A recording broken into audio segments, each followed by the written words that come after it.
Donc, je m'étais informé en amont avec mon rôle d'ambassadeur pour la campagne Mangeons local, mais j'apprends vraiment plein de choses.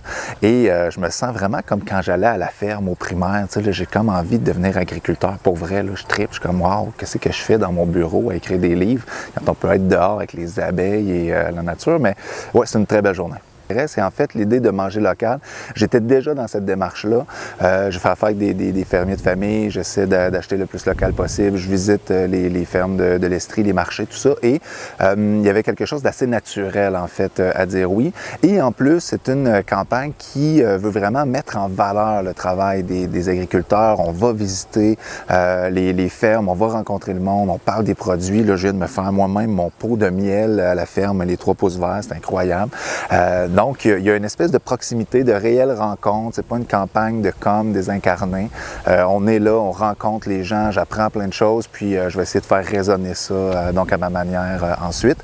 Mais c'est vraiment une belle campagne. Et, si je peux me permettre, si ce genre d'initiative-là percole jusqu'à la population, donc cette idée de manger local, juste un peu, juste acheter un peu plus québécois, accepter parfois de payer 2 piastres de plus pour un casseau de saumon ou un panier de fraises. Les casseaux de saumon, c'est plus rare.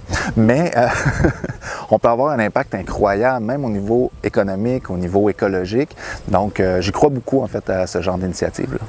On voit quand les bureaux ferment à 4 heures, à 3h30, 4 heures, on voit la différence. Les gens arrivent en passant, ils s'en vont à la maison. C'est l'achat local, je pense que c'est la clé, là. Puis on a vraiment un beau support de la clientèle qu'on revoit chaque année, qu'on voit chaque semaine. D'autres, on voit les habitudes. Il y en a que c'est quasiment à chaque jour. Puis c'est de ça qu'on vit, en fait. C'est primordial pour nous. Le contact, c'est tellement précieux. On sait tout de suite qu'est-ce que les gens aiment, qu'est-ce qu'ils aiment moins. Puis je pense que les clients nous parlent beaucoup plus que dans un grand magasin. Ils vont venir nous poser des questions, comment faire cuire, à quel moment arrive tel produit. C'est aussi une belle source d'inspiration ou d'énergie d'avoir le contact avec les clients.